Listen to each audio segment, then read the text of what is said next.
Mais uma vez, muito bem-vindo aos estúdios da Fã FM. Obrigada, Narciso. Obrigada, Antero. Bom dia a todos. Prazer mais uma vez aqui, né? Candidata, agora já, candidata Daniele Garcia. Qual o balanço que a senhora faz desses primeiros dias de campanha? Um balanço positivo. A gente está muito bem nas pesquisas internas, mesmo as que não são nossas. A eleição está bem polarizada. É a minha primeira eleição, eu não sou política, né? Eu me coloco na política nesse pleito de forma inédita. Então, para quem... Tá só dando uma retransmissão ali do Instagram, mas daqui a pouco ela baixa aí e fica tranquilo. Então, para quem nunca foi política e está iniciando nessa jornada, acho que a gente já começa muito bem, sim. Com relação, Daniele, à disponibilidade, por que Daniele Garcia resolveu ser candidata a prefeita de Aracaju? Narciso, já falei várias vezes sobre isso, né? É uma indignação que nasceu lá na época da Deltap ainda, da minha saída, a forma como eu saí da Deltap, né? O tanto que eu acho que fui injustiçada, né? Vim fazendo o trabalho certo, vim fazendo o que era devido, cumprindo a lei. E dali nasceu um bichinho dentro de mim, né? Porque, poxa vida, eu me sentia muito útil quando eu trabalhava como delegada e, de alguma forma, impedia que a corrupção, né, desperdiçasse o nosso dinheiro público. Então, a minha saída da Deltap em 2017, teve a eleição em 2018, várias pessoas me convidaram, né, para ser vice, para me filiar a partido. Naquele momento, realmente, era só raiva que eu sentia e achava que nenhuma decisão na base da raiva seria positiva. Então, eu passei aí um ano em Brasília, depois daquele episódio, e tive tempo de amadurecer, né? Eu acho que toda a minha indignação com a péssima qualidade de serviço público, a minha indignação de ver tantas pessoas passando fome, morando de forma muito mal, sem esgoto, sem educação, sem saúde, tudo isso me inquieta demais, né? E então eu trago toda essa minha inquietude hoje para a política e tenho certeza, né, que junto com todos os meus princípios, né, com toda a minha experiência policial, minha experiência de combate à corrupção, eu posso ser muito útil nesse processo. Com relação a essa exposição, o estar na rua, esse contato com o eleitor, você já disse que a sua primeira eleição tem sido difícil essa adaptação, tem sido fácil? Qual é a avaliação que você faz hoje? Tem sido muito, muito tranquilo. Na verdade, a receptividade do povo é muito boa, né? É algo assim que eu não esperava. Eu achava que seria um pouco mais difícil conquistar as pessoas e não, ao contrário, as pessoas, né, me abraçam, mesmo sem poder, né? Correm para falar comigo, enfim, me acenam pra gente, saem nas portas quando a gente passa na carreata. Então a receptividade é muito boa. A parte ruim é o jogo sujo, né? Que não é do povo, né? O povo tem sido super carinhoso comigo, muito receptivo. Só alegria com relação a isso. Em toda a campanha, a candidata, muitas vezes, é quem coordena, é quem toma as decisões. Aí, na experiência na política, tem sido uma dificuldade nesse sentido e você tem se cercado de pessoas ou já conseguiu se adaptar a, muitas vezes, fazer a avaliação de como a cabeça do adversário está funcionando para se posicionar dentro desse debate? Olha, é claro que a minha falta de experiência, ela tem que ser compensada com pessoas que tenham essa experiência na equipe, e a gente tem muito isso. Mas eu participo de perto de todos os atos, de todas as decisões estratégicas, né? Eu estou sempre em todas as reuniões. É uma característica muito minha, assim, de ter o controle das coisas. Eu não conseguiria estar como figurante, né, em algum papel, então por isso... E isso é desgastante, né? Porque a gente tem que estar nas ruas, a gente tem que estar gravando programa, a gente tem que estar nas reuniões e a gente tem que estar nas reuniões estratégicas. Eu penso assim. Então, é desgastante, mas eu não vejo outra forma de Daniele atuar que não no controle das coisas. Plano de governo. Dando uma observada no plano de governo que a senhora apresentou ao TRE, a gente observa que a senhora fala em 4 grandes eixos. Quais seriam esses eixos que a senhora está apresentando como proposta para seu mandato? Olha, a gente tem 4 comitês, ele criou, né, 4 comitês estratégicos vinculados aí ao gabinete da prefeitura. São 4 comitês que é formado por diversas secretarias, é um trabalho intersetorial, né, transversal, Exatamente porque eu entendo que não é cada secretaria de forma isolada que vai resolver o problema da pasta. Então não é só a Secretaria de Saúde que vai resolver o problema da saúde. Às vezes tem que estar interligado com a assistência social, né? Assim como a educação. Por que as crianças não aprendem? Será que não é um déficit de alimentação, por exemplo? Ou, enfim, doenças que impeçam que elas... Então, o nosso grande motriz assim, da gestão é exatamente esses comitês gestores, 4 comitês, né, que aí vem desenvolvimento econômico, a parte de saúde, educação e cidades como um todo. Então, nesses 4 comitês, abaixo desses 4 comitês vem realmente as secretarias, aí sim, cada parte específica, mas sempre focando na transversalidade de todas as atuações. É nisso que eu acredito. Eu vi em seu material de campanha também algo falando em termos de governança participativa. Seria nos moldes do orçamento participativo, que é um mote também de gestões do Partido dos Trabalhadores? É diferente? Como é que se daria isso? Sim, não é algo parecido com isso, porque veja bem, tudo que funcionou bem, que funciona bem, seja da esquerda, da direita, a gente está tentando agregar, né, ao nosso plano de governo. Primeiro porque a gente, na minha opinião, fazer política está acima dessa dicotomia de um lado ou de outro. Só que a governança participativa vai além, né? Não é só a participação do povo para definir como vai gastar o orçamento. Sim. É para definir, inclusive, políticas públicas. Então, é nisso que eu acredito. Eu acho que as pessoas têm que participar ativamente do governo. Elas têm que fazer escolhas junto com o prefeito. Não é o prefeito sozinho que vai definir, que vai gastar todo o dinheiro só com obra. Não.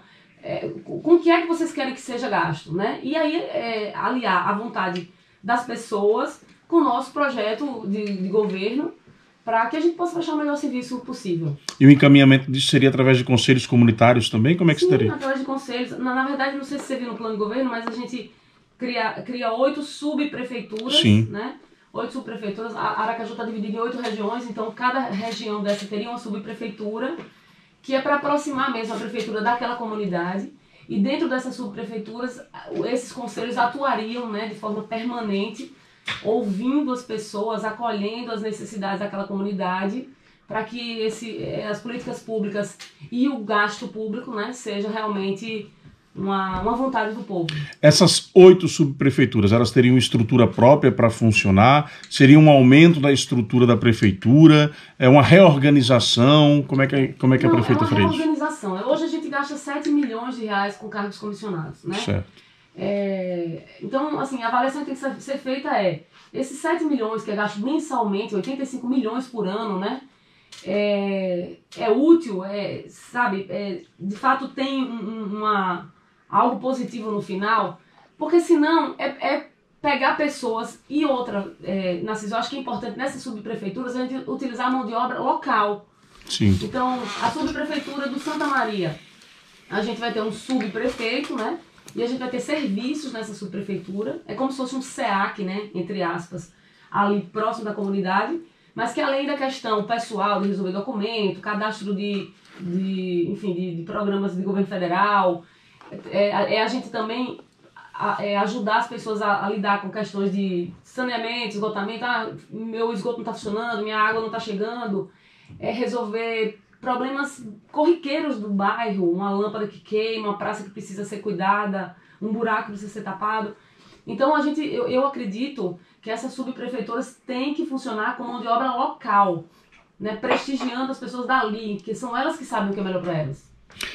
Corrigir só um erro meu aqui inicial, comecei a entrevista, não fiz a saudação ao vice-prefeito que está aqui presente, Valadares Filho, aqui, companheiro de chapa de Daniele Garcia. Grande companheiro. Minha cara Daniele Garcia, vamos tentar entrar agora também nas suas propostas por área. Educação, o que é que Daniele Garcia está apresentando como proposta para a população?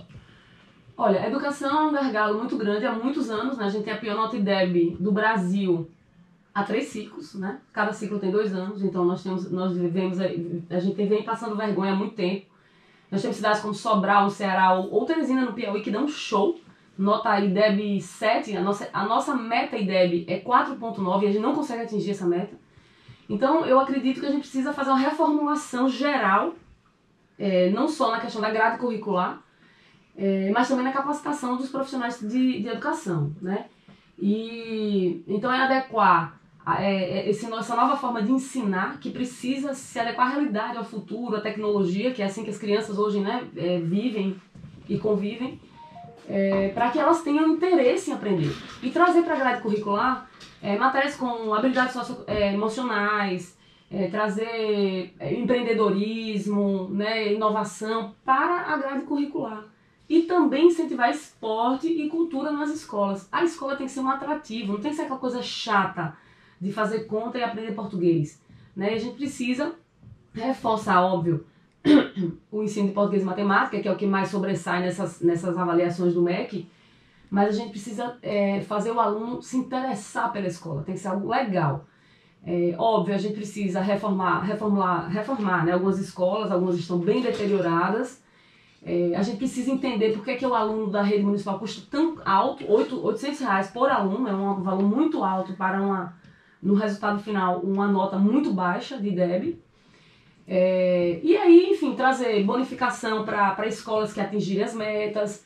Por que não trazer de volta a regência de classe para o professor? Minha mãe é professora e eu sei o quanto isso fazia diferença no final do mês, porque aquele professor que estivesse em sala de aula recebia a regência de classe.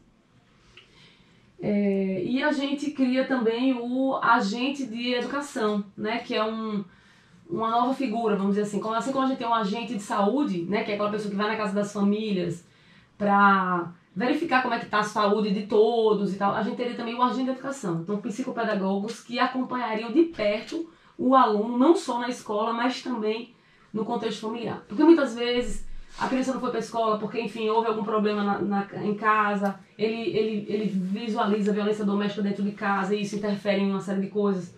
Então, a gente precisa cuidar, né, também da família para que essa criança ela chegue na escola apta a aprender. Eleição para diretores permaneceria? Olha, isso é uma coisa que eu precisaria ouvir a classe, né? Eu preciso entender primeiro se isso funciona para eles. Eu acho que tudo vai ser na base do diálogo.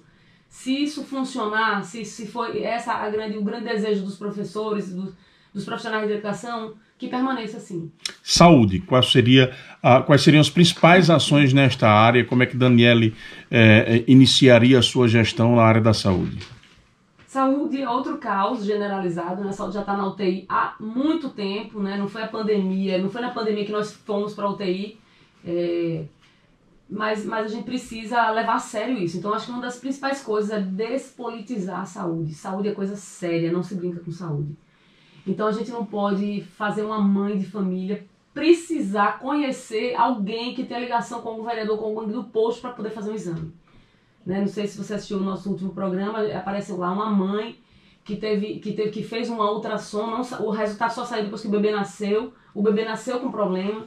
Então, vi uma crítica da senhora a questão desse atendimento pré-natal. Exatamente. Então, se a gente não consegue, né, realizar os exames e dar essa resposta rápida, que utilidade tem? Né? É melhor não fazer os exames, então, né?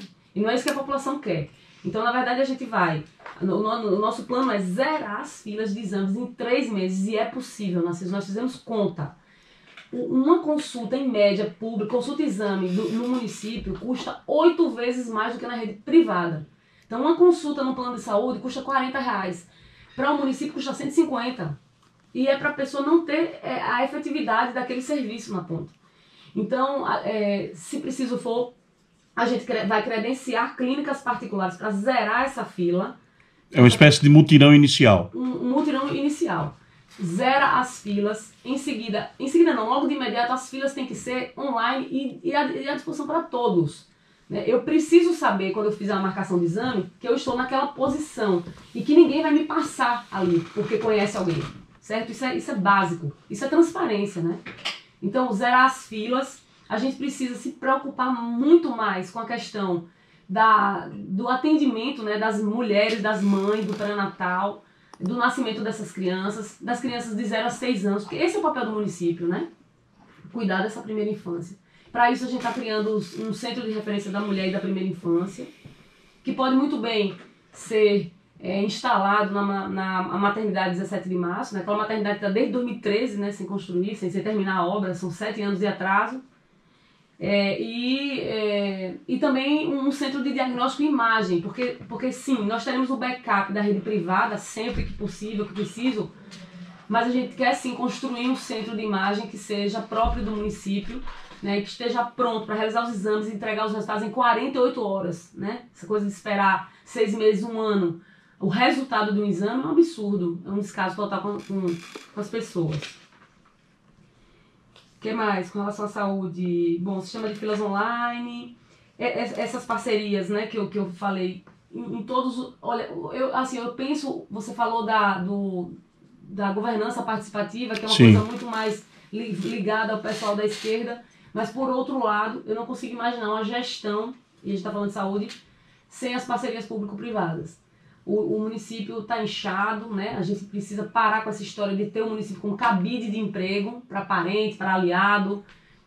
O município precisa funcionar. E a iniciativa privada ela pode e deve participar, tendo Como se daria isso? Como credenciando clínicas, por exemplo, como eu falei. Né? Credenciando clínicas para a realização desses exames para zerar as filas. Na educação, só voltando um pouquinho, credenciar creches particulares, que hoje praticamente fecharam todas, porque as crianças foram tiradas da escola por causa da pandemia, e ofertar para a rede municipal. Nós temos creche para atender menos de 30% das nossas crianças. E os outros 70% das crianças, o que é que faz? A mãe tem que escolher se é mãe ou trabalha? Não é justo isso, né? Então, credenciar creches particulares fiscalizadas sob os olhos da prefeitura do município, mas para que essas crianças de imediato possam estar na creche. Seriam creches particulares para receber crianças de qualquer bairro? Sim, seria credenciar creches. Seria a prefeitura pagando para que as crianças fiquem nessas creches. Exatamente, uma espécie de voucher. Já ia lhe perguntar, a espécie do voucher também apresentado como proposta pelo Rodrigo Valadares? Seria nessa mesma linha? Olha, eu não sei, não li o programa de Rodrigo, não sei nada do que ele fala, mas seria nos moldes do que ocorre hoje em Minas, né? Certo. Então, essa questão do voucher, a gente pode mudar o nome se você quiser, para não parecer que é Rodrigo, né? Mas é apenas isso. Veja, se a gente gasta R$800 com aluno, quanto custa uma creche para uma criança? Será que o município não teria como pagar? Porque se eu for construir creches no início da gestão, quando é que vai ficar pronta essas creches? Daqui a 2 anos? Se a Nivaldo for construir, vai ficar pronta daqui a 8 anos, né? Se Daniela for construir, vai ficar pronta cumprindo todos os prazos de licitação. Então, na verdade, a gente tem pressa, as pessoas têm pressa, a gente não tem mais tempo a perder. Eu não posso prometer a uma mãe que daqui a 8 anos eu vou fornecer uma creche pro filho dela. Ela precisa da creche hoje. Daqui a 8 anos, o filho dela tem 8 anos e ela já vai estar no ensino fundamental. Né? Então é exatamente assim. Estamos entrevistando a candidata Daniele Garcia aqui nos estúdios da Fã FM. Trabalhamos em nome da Rede Presidente. A Rede Presidente em parceria com a Amdigital. Garantem para você, ouvinte fã, 10% do seu pagamento de volta em forma de cashback para gastar como quiser. É isso mesmo, 10% do seu pagamento de volta em forma de cashback. Gostou? Tem mais. A promoção é válida também para a Rede Mais Mini Mercado e nos Auto Centers. Baixe o aplicativo Amdigital no seu celular. Faça seu cadastro no Premia, o programa Fidelidade da Petrobras Distribuidora, e venha aproveitar. Rede Presidente, muito mais opções para você. Trabalhamos também em nome da Banese Corretora. Atenção para algumas polêmicas de quarentena. Já pensou se seu celular quebra justo agora? Ou pense aí se surgisse um problema com o seu carro, tipo uma batida ou até furto. Imagine a dor de cabeça se você precisasse de algum serviço para sua casa. Pois é, dê um basta no imprevisto. A Banese Corretora tem um seguro ideal para o que você quiser. Tem seguro para tudo. Faça já uma cotação e confira. Banese Corretora, você mais seguro. Lembrando que a nossa entrevista está sendo transmitida ao vivo pelo Instagram, @portal FanF1. Minha cara Daniele Garcia, na área de finanças, Daniele faria alguma mudança do que nós temos hoje? Tem algum projeto já definido para esta área, a área de arrecadação, de distribuição de recursos? Como é que Daniele agiria nessa área enquanto prefeita? Olha, a gente fala em finanças, né, e a principal fonte de recurso do município são os repasses, né, e os tributos. Então a gente precisa fazer uma reformulação, sim. Muitos reclamam do IPTU, que não tão prometido, né, que o prefeito tanto prometeu baixar, aqueles aumentos que foram dados pelo ex-prefeito João Alves. Eu não diria baixar, eu não quero me comprometer com o que eu não posso cumprir, né, mas eu acho que tem formas legais de a gente aliviar para o contribuinte, né? Então, por que não instituir o IPTU verde? Por que não instituir o IPTU empreendedor? Né? O que é o IPTU empreendedor? O centro da cidade paga um dos IPTUs mais caros, né, numa área altamente degradada hoje, porque a planta situacional de Aracaju realmente não está devidamente atualizada. Mas hoje o comércio está totalmente deteriorado. Quem é que quer abrir um comércio hoje no centro da cidade, do centro de Aracaju? Se está completamente abandonado. Então, bom, antes disso a gente tem que revitalizar o centro, mas enfim, quero dizer o seguinte, que o IPTU empreendedor ele funcionaria como? Aquela empresa, né, que empregasse acima de tantos funcionários teria um abatimento. Quanto mais funcionários registrados, carteira assinada, abateria o IPTU. O IPTU verde seria, prédios que se utilizassem, por exemplo, de energia solar, né, que tivesse área verde acima de tanto, também teria um abatimento. Então são ideias que podem ser trazidas para aliviar o contribuinte. Tem também uma ideia maravilhosa, que é o IPTU cultural. Então aquelas empresas ou ISS cultural, aquelas empresas que investissem em cultura, em esporte, poderiam também ter um abatimento, né? Digo isso porque, embora aparentemente pareça que a gente teria uma queda na arrecadação, teria uma queda em um lado, mas o fomento de outras situações por outro. Então uma coisa compensaria a outra. Por exemplo, a gente tem um dos ISS mais caros do Nordeste na rede de hotelaria, por isso que nós temos as maiores tarifas. Então será que compensa eu jogar a tarifa do ISS lá para cima, né? E ter pouco turista em Aracaju? Porque a pessoa pensa, poxa, se eu posso pagar muito mais barato em Maceió, em Salvador, por que eu venho para Aracaju? Que inclusive ainda por cima está entre as 10 capitais mais violentas do país. Então a gente precisa repensar isso, Narciso. Uma forma, às vezes no volume que você arrecada mais. Não é poucos pagando muito, né? Então acho que a gente precisa refazer essas contas, né? Você falou em finanças, a gente precisa rever os contratos, rever os gastos da prefeitura, né? Por que a gente tem contratos tão milionários, contratos emergenciais atrás de contratos emergenciais, sem licitação? A licitação pode trazer menor preço e qualidade para o serviço, é isso que a administração pública quer. A quem interessa não fazer as licitações. Por que não fazer as licitações? Então, quando a gente fala em finanças, a gente vai ter que fazer economia, assim, enxugar a máquina, é necessário. Chega, não existe mais isso de máquina pública ser cabide de emprego. Né? Para quem nunca trabalhou, nunca deu um prego na barra de sabão. Daniel, diminuiria o número de secretarias também? Sim, nós diminuiríamos. Hoje tem 13 secretarias, a gente diminuiria para 9 secretarias. 9 secretarias, comitês de gestão integrada. As empresas públicas, SURB, EMURB, entraria numa dessas secretarias. Né? A gente precisa parar de lotear os cargos e as secretarias e as diretorias. Não é assim que vai funcionar. Perfeito. Daniel, com relação ainda ao seu plano de governo, que eu já estou, claro, me coçando aqui para a gente entrar na área da política. Tem muita coisa acontecendo nesse processo eleitoral que a gente precisa abordar. Transporte público, plano diretor. Como é que Daniel vai se comportar nesses dois assuntos? Plano diretor, 20 anos de atraso. A gente imputa essa irresponsabilidade a quem, Narciso? Né? Porque são 20 anos, o nosso plano diretor é datado do ano 2000. Vai e volta para a Câmara e nunca avança. Vai e volta para a Câmara e não avança. Por que não avança? Também a quem interessa não avançar. Porque é o seguinte, o plano diretor é o grande guarda-chuva que tem abaixo dele o quê? O plano de resíduos sólidos, o plano de mobilidade urbana, o plano de saneamento básico. Se você não tem a lei maior, né, se você não tem um trilho para o trem andar, o que acontece? O trem vai para lá, o trem vem para cá.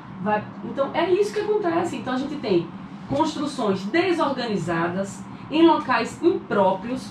Né? Como é que se constrói sem licença ambiental? Essa é uma mágica que eu gostaria muito de uma explicação. Porque o que a gente mais tem em Aracaju são construções em locais que não poderiam ser construídos por conta da preservação do meio ambiente. Como é que passa isso? Mas passa, porque o nosso plano diretor não trata de nada disso, então se a gente não tem uma lei que diga que não pode, então eles entendem que pode, né? Mas a administração pública não é assim, quem estuda direito sabe. No direito administrativo, essa é uma frase muito estudada, o trem, que é o poder público, só anda no trilho. Porque nós que somos, pra gente é permitido fazer o que a lei não proíbe. Mas Perfeito. Para a administração pública não, ela só pode fazer o que a lei diz que ela pode. Então, sem plano diretor, a gente não tem uma série de coisas. No plano de mobilidade urbana, que é uma lei federal de 2012, prevê lá, no plano de mobilidade urbana, que a contratação de transporte público tem que ser feita através de licitação.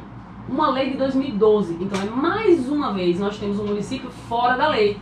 A gente não paga piso de professor, a gente não paga piso de agente de saúde, a gente não faz licitação do transporte público, e tudo isso é lei, né? Tudo isso é lei. Por que que passa tão despercebido? Então, tem que se fazer o plano é um compromisso meu. A gente vai evitar todos os esforços possíveis e necessários para que esse plano diretor, no primeiro ano de governo, esteja na Câmara. E, óbvio, chamar os vereadores à responsabilidade, porque eles também têm responsabilidade.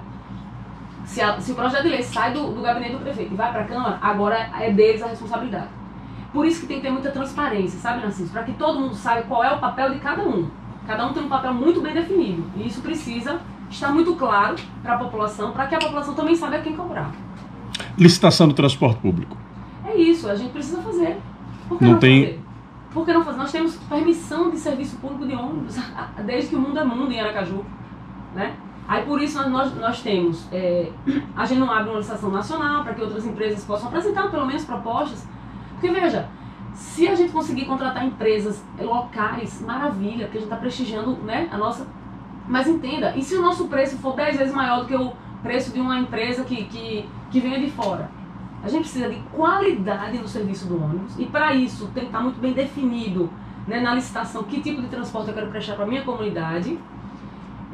E tem que ser um preço justo. Eu não posso ter uma das tarifas mais caras do Brasil para ter uma péssima qualidade de serviço público. Recentemente, em entrevista aqui ao Jornal da Fã, a candidata Georlise Teles disse que estava se sentindo desprestigiada pela candidata Daniele Garcia, que estava focando o debate no prefeito Edivaldo Nogueira. Disse que se sentiu desrespeitada, que Daniele deveria chamar a todos para debater e não apenas a Edivaldo. Como é que você encara essa crítica? Gente, eu não sou prefeita ainda, né? Vou ser, falta pouco, mas ainda não sou. Então a gente tem que debater com o prefeito, não é com Daniele Garcia. Muito me admira que todos os candidatos se votem contra mim. Então, por exemplo, Rodrigo Valadares posta nas redes sociais uma mensagem depreciativa à minha pessoa, e quem é a primeira pessoa que curte? É Edivaldo Nogueira. Ora, mas como assim? Então estão todos contra a Daniele? Por que será? Por que eu incomodo tanto, né? Veja, se nas pesquisas eu estou em segundo lugar, eu tenho que debater com o Edivaldo Nogueira. E acho que todos os 10 candidatos, né, os 10 candidatos, deviam fazer o mesmo que eu, chamar Edivaldo para o debate, por que não? Por um acaso, onde é que está escrito nas estrelas, na Bíblia, onde for, que Edivaldo Nogueira não pode participar do debate? Ele pode e deve, ele tem que prestar contas da administração. Não é se esconder atrás de um marketing milionário e virar agora o tio Ed. Imagina que eu chegasse na minha propaganda: bom dia, amiguinhos, já estou aqui. Tia Dani chegou para resolver o problema de vocês. Você acredita em mim? Você me conhece, Narciso, todos me conhecem. Vocês podem gostar ou não gostar. Essa é Daniele Garcia. Eu sou uma mulher séria, batalhadora, trabalhadora. Eu não estou de brincadeira. Eu nunca estive em qualquer lugar para brincar, né? O meu trabalho é sério, sempre foi. Então, o meu debate tem que ser com o Edivaldo, assim como deveria ser o de Georlise, o de Lúcio Flávio, o de Rodrigo Valadares, o de Márcio Macedo. Márcio Macedo quer debater comigo? Você passou 35 anos com o Edivaldo Nogueira. A senhora deu uma resposta polêmica a ele. Disse que, pela sua tradição na polícia, a senhora foca no chefe e não no menino de recado. Por quê? Essa postagem não foi nem pra Márcio, ele se doeu. Não sei porque a carapuça caiu na cabecinha dele. Porque, na verdade, era uma resposta para Rodrigo Valadares, que fica o tempo inteiro querendo me chamar pro debate. Eu vou debater com um moleque, um menino, que não acorda para as entrevistas, Narciso. Você bem sabe disso. Que sequer acorda para as entrevistas, não tem responsabilidade com isso. Eu tenho responsabilidade. Que horas é a entrevista? 6 da manhã? Eu acordo 5. É carreada que horas? É 9, às 10, eu tô lá. Eu acordo 5 da manhã e vou dormir meia-noite todos os dias. E no outro dia eu acordo 5 da manhã, porque eu tenho responsabilidade com as minhas coisas. Então, eu não tenho tempo para perder com o menino, não. O recado... Tem incomodado as críticas duras que ele tem feito a Daniele? Não me incomoda. Me refiro a Rodrigo Valadares agora. Não me incomoda, porque quem é Rodrigo na fila do pão, vá para as pesquisas. Nós temos pesquisas internas. Ele também tem, entendeu? Agora, eu entendo o desespero dele, né? O desespero, na verdade, é que é a briga para chegar no segundo lugar, para poder tentar ter um embate com o Edivaldo Nogueira, né? E sem nenhuma arrogância, nenhuma prepotência, mas baseado em dados, hoje, O único candidato que de fato faz frente ao atual prefeito é Daniele.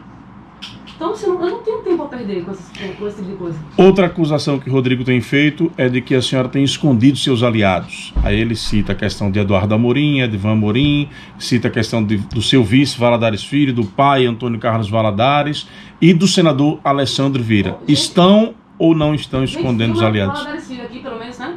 Porque todos os lugares que eu tenho ido, eu levo Valadares Filho, né? Eduardo Amorim está com a gente também nas carreatas, está nos lugares. Alessandro é senador da República. Eu devo uma pergunta a Rodrigo Valadares. Cadê Cris Brasil? Ele não vai trazer para a campanha dele, não? Ou ela ainda está preso? Cris Brasil, lembrando, quem é? Filha de Roberto Jefferson, né? Não vai trazer para a campanha? Cadê André Moura na campanha de Edivaldo Nogueira? Por que ninguém pergunta isso para as pessoas? É só para mim que pergunta? É só porque eu sou mulher e na cabeça de alguns homens eu preciso ter um homem de moleta? Eu não preciso de moleta, nunca precisei para nada. Né? Eu não preciso de Alessandro, eu preciso de Alessandro como um amigo, como parceiro de trabalho. Ele é o presidente do meu partido. Eu nunca escondi isso de ninguém. Mas Alessandro é senador da República. Eu não tenho nenhuma interferência no mandato de Alessandro. Se Alessandro agrada ou desagrada, é uma coisa que ele vai resolver com o eleitor dele. Né? Essa não presença de Alessandro foi algo que vocês detectaram como negativo ou não? Porque há o que a gente chama de pesquisas qualitativas. Sim. E aí nessas pesquisas a gente vai avaliando o caminho da campanha. Houve essa percepção por parte da candidata que a presença de Alessandro do lado, talvez por um desgaste político que ele tenha sofrido, atrapalha a campanha? Não, Narciso. Olha, na conversa que eu tive com o Alessandro em Brasília, quando eu decidi que me filiaria à cidadania, a minha única exigência foi o seguinte: eu sou a candidata. Quem vai definir os rumos sou eu. Pode ser assim? Pode. Então, tá sendo assim. É simples assim. Você me perguntou no início, você está participando estou participando dos grupos de estratégia, do grupo de tudo eu participo de perto, porque esse é o meu perfil. Imagine eu prefeita, você acha que vai conseguir, que algum secretário vai estar ali fazendo qualquer coisa sem eu ter, né, estar acompanhando de perto? É impossível, porque esse é o meu perfil, é o meu jeito de ser. Então, não tem isso de esconder Alessandro. Alessandro é o presidente do nosso partido, é um senador e me convidou para vir para a cidadania. Eu aceitei com essa condição, que eu tomasse as rédeas da minha vida política. Veja, eu tive a minha vida policial, tenho 20 anos de delegada. Quando eu dava entrevista aqui na FAN sobre as minhas operações policiais, prendi o dono da torre, prendi vereador, prendi deputado, ninguém me perguntava quem é o homem que está por trás de você. Por que agora eu tenho que ter um homem atrás de mim? Não preciso de um homem atrás de mim, nem na minha frente, nem eu sei me virar sozinha. Sempre soube. Mas falando em aliado, vou insistir porque eu sou um viciado em programa eleitoral. Okay. Eu assisto todos. Alessandro ainda não participou dos seus programas. Por quê? Mas ele precisa participar, você acha mesmo? Ele não é um aliado político? Sim. Aí eu volto a lhe perguntar. André Moura vai participar do programa de Edivaldo? Não. Por quê? Porque André Moura está desgastado politicamente. Ah, é isso? É. Eu não sabia. Você é a minha avaliação. Não, entendi, minha avaliação. Entendi. Inclusive já disse no ar esta semana aqui. E Cris Brasil vai participar da Rodrigo Valadares? Duvido muito. Então assim, cada um faz suas escolhas, não é isso? Eu entendo diferente. Fora os desgastes, eu acho que o candidato é quem tem que ser responsabilizado pelas suas falas. Vou voltar aqui, você falou de Edvan Amorim. Quem é Edvan Amorim? Edvan Amorim é o presidente do PL estadual. Nós temos Nós temos uma carta de independência do PL municipal, de Milton. Vou deixar com você, porque aí depois você verifica com calma. As minhas tratativas com o PL é com Milton Andrade. Sabe quantos anos tem que eu não vejo Edvan? Uns 4 anos. Inclusive, quando encontrei há 4 anos, foi um show, uma coisa, sabe? Eu não tenho nenhuma relação com Edvan Amorim. E não teria vergonha nenhuma de dizer que tenho, não. Porque se é uma coisa que eu não sei fazer, Narciso, é mentir. Nasci com esse defeito. Não consigo mentir com as pessoas. Então, assim, não tem nada de esconder ninguém. A campanha para prefeita é de Daniele Garcia. Sou eu que tenho que falar, sou eu que tenho que chamar para o embate, sou eu que tenho que responder. Não, ninguém vai responder por mim. Uma coisa que a senhora falou e que eu queria voltar a abordar é essa questão da composição do seu governo. A senhora disse que reduziria de 13 para 9. Bolsonaro se elegeu com essa mesma proposta. Vou reduzir o número de ministérios. Passado o tempo, ele aumenta o número de ministérios, amplia a participação política no mandato para ter base no parlamento. não corre o risco de Daniele ter que fazer a mesma coisa, agora na campanha dizendo algo, e durante o processo dessa relação com o parlamento, e para ter apoio político para tocar a gestão, voltar atrás e voltar a aumentar o número de secretarias? Olha, Narciso, eu estou falando exatamente aquilo que eu acredito. Os meus estudos, o meu plano de governo, os nossos programas, são baseados naquilo que eu verdadeiramente acredito. E vou lutar pelo que eu acredito até o fim. Então, se aconteceu com o Bolsonaro, se aconteceu com José, com Maria, paciência. Eu vou lutar pelo que eu acredito, que é no enxugamento da máquina pública e da não utilização da máquina por troca de apoio político. Falando em troca de apoio político, Milton. Eu estou facilitando para você, tá vendo? Tá me dando a deixa. Né? Milton, amigo de Daniele há muito tempo. Milton foi candidato a governador, filiado a vários partidos, é o seu articulador político. Sim. Né? E Daniele o coloca como uma indicação técnica. Uhum. Qual a dificuldade de formular uma indicação que seja técnica e política? E dizer, olha, não, ele vai porque ele é a minha escolha política, é alguém que eu confio, é alguém que está coordenando minha campanha, é alguém que tem experiência no setor. Porque perfil só técnico, Milton não tem. Não, mas eu pergunto o seguinte, onde foi que você viu que o perfil seria só técnico? Na sua declaração na SESI. Não. Eu falei da carta compromisso que foi assinada, inclusive trouxe também aqui para você. Carta compromisso com todas as pessoas que foram aliadas nós para dizer o seguinte: as escolhas têm que ser técnicas. Não está dizendo lá que não pode ser técnica e política. E eu não tenho nenhuma vergonha de dizer que a escolha de Milton é política, mas tem que ser técnica. O que eu me recuso a fazer é fazer uma escolha apenas política. É nisso que eu sempre disse em todas as entrevistas. E é isso que está escrito na nossa carta. E eu não consigo entender qual é a dificuldade que as pessoas têm de ler a carta e entender exatamente isso. Então, por exemplo, imagine que Milton fosse médico. Não é uma estratégia tirar o político do texto? Não, não é uma estratégia. Não é uma estratégia. Milton é político, é articulador sim da minha campanha, é amigo pessoal sim, confio em Milton, mas ele é um técnico, ele é um empresário de sucesso. Aliás, é um empresário que hoje ganha dinheiro, sabe fazendo o quê? Recuperando empresas que foram falidas ou em processo de falência, né? Então, quem sabe a gente não precisa disso. A gente precisa tirar o nosso município do buraco. Quando eu digo que as escolhas têm que ser técnicas, é assim, eu não posso chegar na pasta de turismo e escolher um menino de 20 anos que é filho de alguém que eu conheço, que é amigo do meu pai, para ser o secretário de turismo. Não é assim que funcionam as coisas. Né? Eu não pretendo colocar um médico na educação, um professor na saúde, enfim. Entende? Quando eu falo técnico, é isso. Agora, se a pessoa for técnica e tiver experiência política, perfeito. Perfeito. Agora, só o político, como acontece hoje, isso não vai ocorrer. São 8 horas e 16 minutos. Faltam 4 minutinhos para a gente terminar a nossa entrevista. Eu queria lhe fazer uma pergunta e abrir para suas considerações finais. Já lhe fiz essa pergunta numa live e quero lhe fazer ao vivo aqui nos microfones da FAM para você ficar à vontade. Na época da Operação Babel, houve de diversos setores da política falando que aquela operação teve a intenção de privilegiar A ou B, empresa A ou empresa B.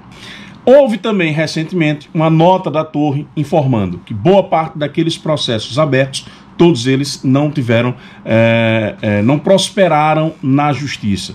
Daniele Garcia usou ou não aquela operação politicamente? Nunca usei qualquer operação politicamente. Narciso, eu me lembro da época da subvenção, que em algum momento alguém chegou, um chefe chegou e falou assim: Daniele, esses deputados que são investigados são da situação da oposição. Eu falei: eu não sei, e pouco importa para mim. Mas por curiosidade, eu fiz uma triagem para ver os partidos. Era metade de oposição, metade de situação. Depois, na Câmara de Vereadores, 14 vereadores investigados. Quem eram os vereadores investigados? Tinha de situação de oposição. Então, assim, eu nunca atuei para agradar A ou B, não. Nunca atuei para agradar ninguém. A questão da Torre é mentira, a declaração da Torre é mentirosa. O inquérito policial. E se quiserem, se a Torre autorizar, a gente divulga. De repente eles autorizam, né, publicamente, a gente pode divulgar para todos lerem todo o inquérito. Eu acho que era legal, interessante. Mas assim, o inquérito está dividido em etapas. Então, a primeira etapa é pesagem do lixo. A segunda etapa, tal situação, que eu não me lembro agora. Então são 5 situações no inquérito. Porque Gabriel, que era o presidente do inquérito na época, decidiu que ficaria mais didático para o Ministério Público e para o Judiciário entender todas as situações que foram investigadas. Porque tem um detalhe, Narciso. A denúncia veio da empresa Cavo, né? Porque, aliás, antes a Torre fez uma denúncia contra a Cavo. E a gente instaurou inquérito contra a Cavo. Instauramos inquérito, quebramos sigilo telefônico. Tudo que a gente fez com a empresa A, a gente fez com a empresa B. Isso tudo é público, tá na Justiça. A Justiça arquivou o inquérito da Cavo. Porque Gabriel, inclusive, no relatório, entendeu que as denúncias da Torre não prosperavam. Pediu arquivamento, o Judiciário confirmou. A Cavo, né, como uma forma de revanchismo, fez todo um estudo dos contratos da Torre e apresentou essa contratação. Então tem uma série de fatos que a Cavo traz para o inquérito e que Gabriel pontuou por parágrafos. Algumas das denúncias que a Cavo trouxe realmente não prosperaram. Isso ele tem razão. Mas o inquérito policial, o processo continua, ele é réu no processo. Isso ele não diz, né? Ele é réu no processo, continua como réu, o processo está andando, porque a justiça ainda é muito lenta no Brasil, né? Existe toda uma questão de prazos, então a coisa está andando como tem que ser andada. A minha consciência é tranquila, porque assim, eu fiz o que acho que deveria ter feito.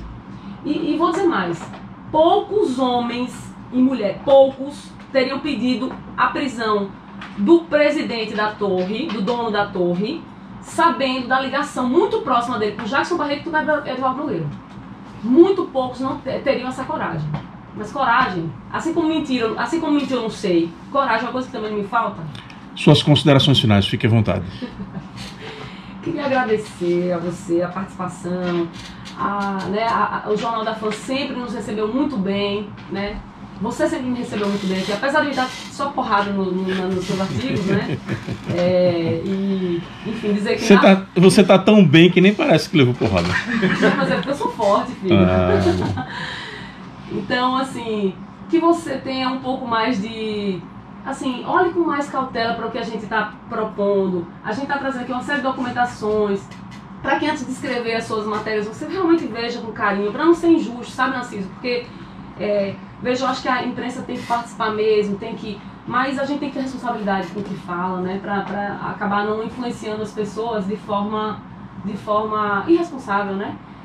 Queria dizer que não estou aqui por vaidade, por busca de poder, nada disso. Eu estou no topo da minha carreira policial, eu sou extremamente realizado com a minha profissão, eu ganho meu salário, eu tenho a minha vida toda organizada, então eu não preciso disso. Se eu estou aqui é para fazer diferente. É porque eu acredito que as coisas podem ser feitas de forma diferente, né? Então, acho que a mulher tem que assumir os papéis, sim. Por quê? Porque uma mulher não pode ser prefeita. Onde é que está escrito que não pode? Eu não virei delegada e quando eu entrei na polícia, praticamente 99% da polícia era masculina. Então a gente pode sim ocupar os papéis que a gente quiser. A gente tem força, determinação, responsabilidade, sensibilidade, né? E aí, volto a dizer, por que não trazer a sensibilidade da mulher para a gestão? Embora seja uma pessoa muito forte e determinada, é óbvio, eu sou mãe de Maria, eu perdi um filho, eu sei a dor que é, eu sei a dor e a delícia de ser mulher, e quero muito trazer tudo isso para uma gestão humana, que ouça as pessoas, que traga dignidade para as pessoas. É por isso que eu estou lutando, não é por nada pessoal. Para mim, para minha vida, eu não preciso de mais nada, eu sou só grata a Deus, muito grata a Deus por tudo que conquistei. Agora é a minha doação para as pessoas, né? É por isso que eu me coloco como candidata, é por isso que eu tenho certeza que agora é a vez da coragem, da mulher, é por isso que agora, Narciso, é 23 e nós vamos ganhar essa eleição.